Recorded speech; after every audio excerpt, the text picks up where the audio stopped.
The Iranian law enforcement force, known as Faraja, has published what it describes as exclusive footage from the crash site of a destroyed American C-130 support aircraft in the southern region of Isfahan, along with documents and personal items that it claims belong to the pilot, effectively revealing sensitive identity details. According to Iranian officials, the aircraft was brought down during a joint operation involving police special forces and other units tasked with confronting what Tehran describes as hostile aerial activity linked to a U.S. rescue mission inside Iranian territory.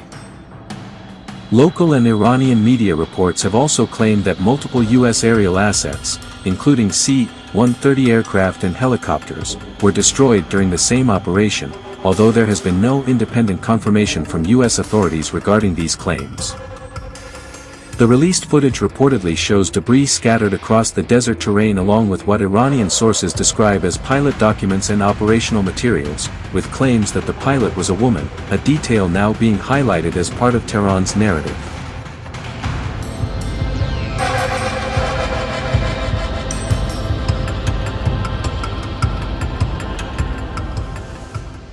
This development comes amid conflicting accounts, as some reports suggest that certain U.S. aircraft involved in the mission may have been deliberately destroyed by American forces themselves to prevent sensitive technology from falling into Iranian hands, further complicating the truth behind the incident.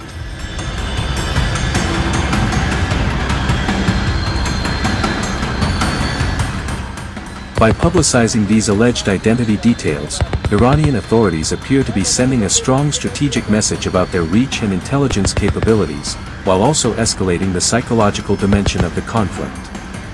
As competing narratives continue to emerge and verification remains limited, this incident underscores how the battlefield is no longer confined to physical strikes, but now extends into information warfare, where perception and exposure can be as powerful as missiles. With tensions already at a boiling point,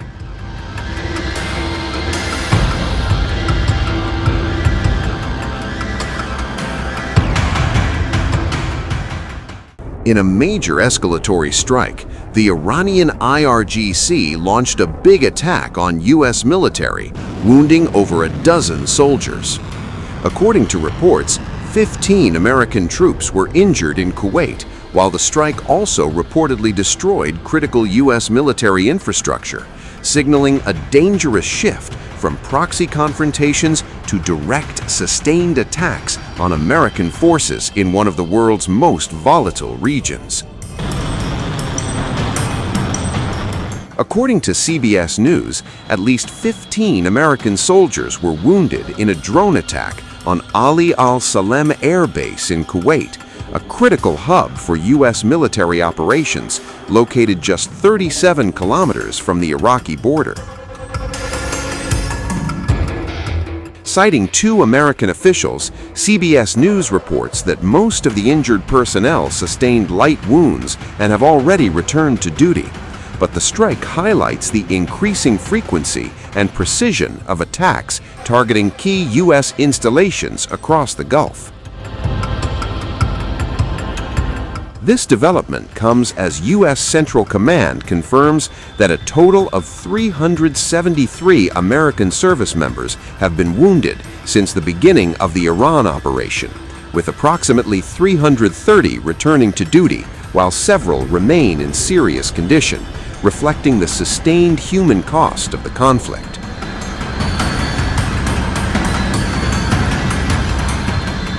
Meanwhile, the Islamic Revolutionary Guard Corps, IRGC, has announced that during the second phase of Wave 98 of Operation True Promise 4, it carried out missile and drone strikes on the U.S. Al-Adari base in Kuwait, claiming to have destroyed helicopter storage facilities and troop accommodation units in a precise and calculated operation.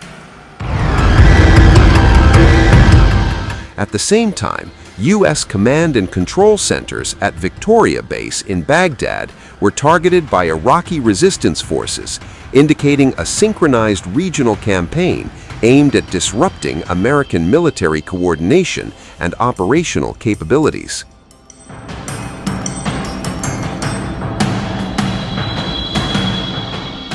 According to IRGC, The U.S. amphibious assault ship LHA-7 reportedly came under heavy fire and was forced to retreat deep into the Indian Ocean, raising serious concerns about the vulnerability of U.S. naval assets in an increasingly contested environment. However, U.S. CENTCOM has denied IRGC's claim that assault ship USS Tripoli LHA-7 was targeted with missiles. Iran has also emphasized the effectiveness of its integrated air defense network, claiming that it successfully intercepted and destroyed multiple aerial threats across key regions including Kermanshah, Isfahan, Tehran, and Hamadan. Among the reported interceptions were advanced platforms such as MQ-9 drones, a Hermes 900 unmanned aerial vehicle, and sophisticated cruise missiles, including the Tomahawk and JASSM, pointing to an intense and technologically advanced aerial confrontation unfolding alongside ground and maritime operations.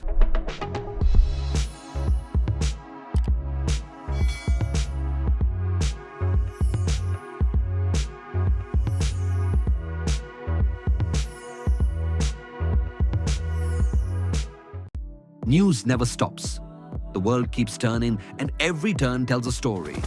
Wars, elections, geopolitics, Davids versus Goliaths. While everyone is celebrating the US-China trade thaw, Trump has been quietly doing something else across Asia. These were once home to the ancient Silk Road connecting east and west. But who's connecting the dots?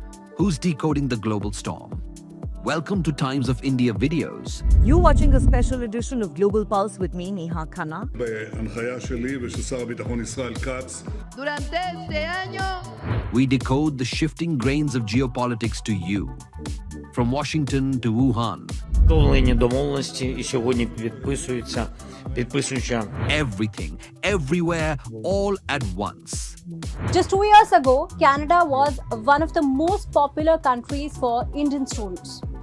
From Davos to Delhi, we track the decisions that move markets, shift policies, and shape the future. No jargon, no bias, just clear, credible, global journalism. Because understanding the world doesn't have to be complicated, it just has to be smart. And that's what we do best. At Times of India videos, we don't just tell stories, we build perspective. We connect the dots between what's global and what's personal, what's happening out there, and what it means for you. It's fast. It's fearless. It's making sense of the changing world order. Times of India videos. Because your worldview is just a tap away.